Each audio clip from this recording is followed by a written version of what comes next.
Okay, ready to dive deep. Today we're tackling Viktor Frankl's Man's Search for Meaning, a book that's basically like a survival guide for the soul, you know? Yeah, it's really incredible. It's one of those books What is it? that you hear about your whole life and you're like, man, I gotta read that. You really do. Man's Search for Meaning. Yeah, and Frankl, I mean, he went through the horrors of the Nazi concentration camps, Mm, and then he comes out of it with this, I don't know, this profound understanding of the human spirit, this ability to find meaning yeah. when, like, you think there would be none. Well, and that's what's so amazing about it, right? It's like, how do you go through something that horrific and come out the other side not like completely broken, but somehow even more whole? Right. So that's what we're going to unpack today, how Frankl not only survived, but like discovered this roadmap for resilience that I think we can all learn from. Yeah. We've got his own words from the book. We've got some historical context to kind of set the scene. And get this, we even found some critical analysis. So we're like really going deep today, people. We're going deep, and I think it all starts with, really understanding the sheer brutality of what Frankl faced. I mean, just imagine being ripped from your life, everything stripped away, your clothes, your name. You don't even have hair. It's like being thrown into a nightmare It really is. that you can't wake up from. Exactly. Yeah, you can't wake up from it. And in those first moments, like that initial shock, Frankl, he tries so desperately to save what he can. Right, like clinging to Yes. any shred of his old life. He wants to save his manuscript. Of course. I mean, this is his life's work, and he tries to explain it to a prisoner who's been there longer, a seasoned prisoner. Who basically just laughs in his face, right? Yeah, it's like, what? You think this matters? Right, like, dude, Yet, you are so out of touch. and it's a brutal illustration of just this immediate psychological shift that Yeah. happens in that environment. Everything you thought mattered It means nothing. means nothing. Survival, just raw survival. That's all that matters.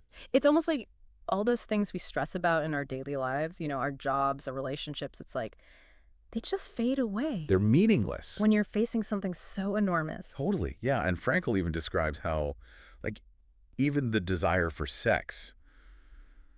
I mean, come on, that's a primal urge, right? Right. It was virtually non-existent in the camps. Wow.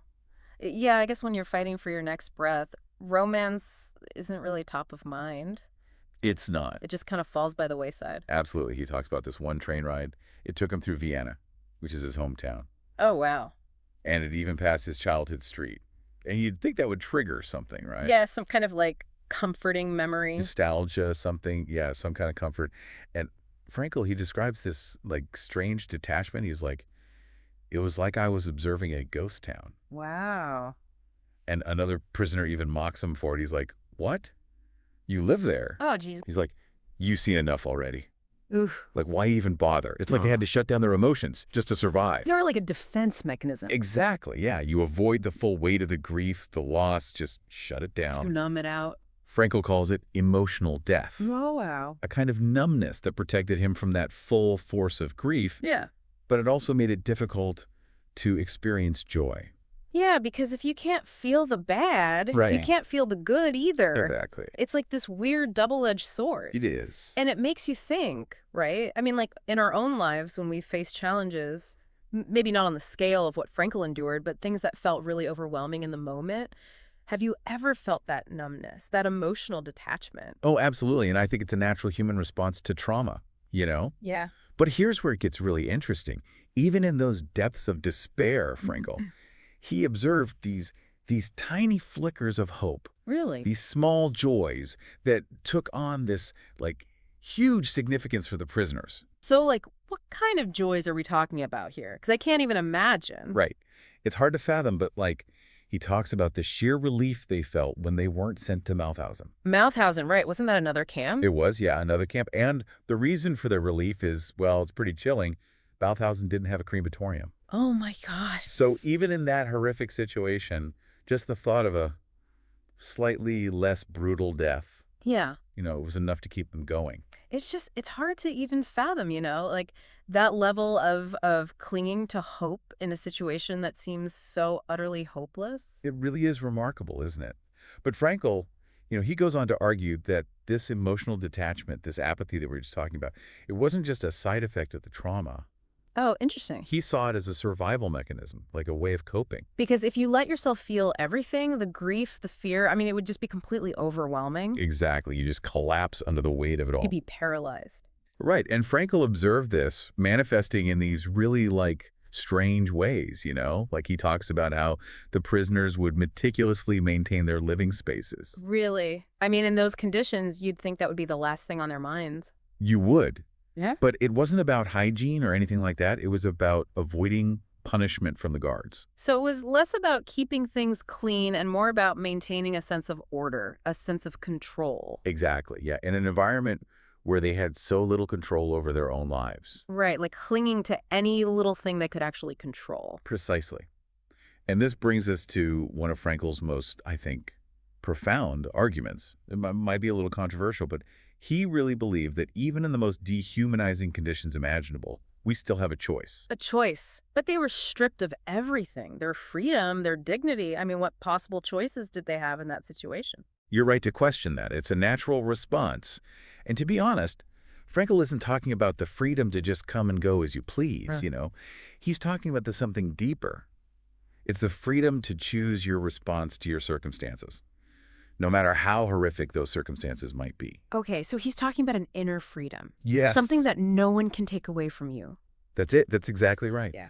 He talks about these brief moments of solitude.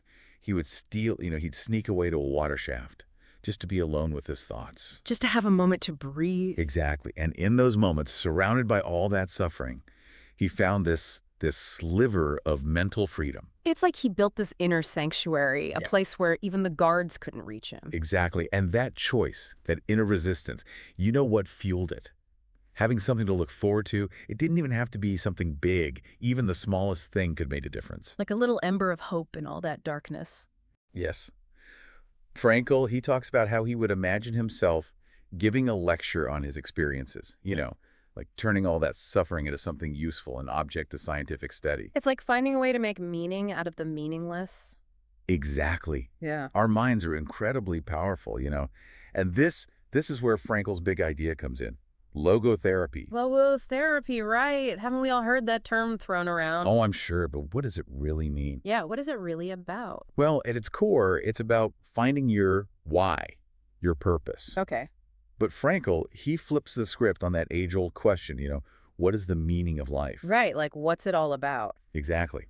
He says it's not about some grand universal meaning, it's more personal. It's about figuring out, what does life expect of me?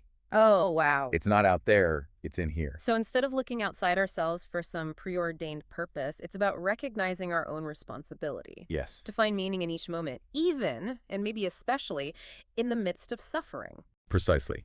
And Frankl, he goes even further. He says that suffering, while we should never seek it out, it can actually be a source of meaning. Really? He really believed that it can be a chance for incredible courage, for dignity, for real inner growth. So it's not about pretending that suffering isn't real. No, not at all. It's about finding a way to make it meaningful. It reminds me of that story Frankl tells about the young woman who is dying in the camp. She finds solace in a chestnut tree outside her window. Oh, yes, a beautiful but heartbreaking story. And the amazing thing is she finds the strength to accept her own death. It really shows the power of the human spirit, the ability to find meaning even in the face of the unthinkable. It's incredible. And, it's easy to think that once liberation came, that everyone just bounced back, happy to be free. But Frankl, he's really honest about how challenging it was to return to life after so much trauma. Oh, absolutely. The bitterness, the disillusionment, the struggle to even feel joy again. It's hard to even imagine. I can't even imagine. It's like, how do you go back to normal after something like that? Right? There is no normal anymore. He even talks about this one fellow prisoner who was so consumed by rage that when he got out, all he wanted to do was stain his hand with blood. Wow. Just the anger, the pain. It shows you how deeply those scars run. It's not like a bad dream you wake up from and everything's okay. Right. It changes you. It becomes a part of you, that trauma. And that's, I think, Frankl's most crucial point.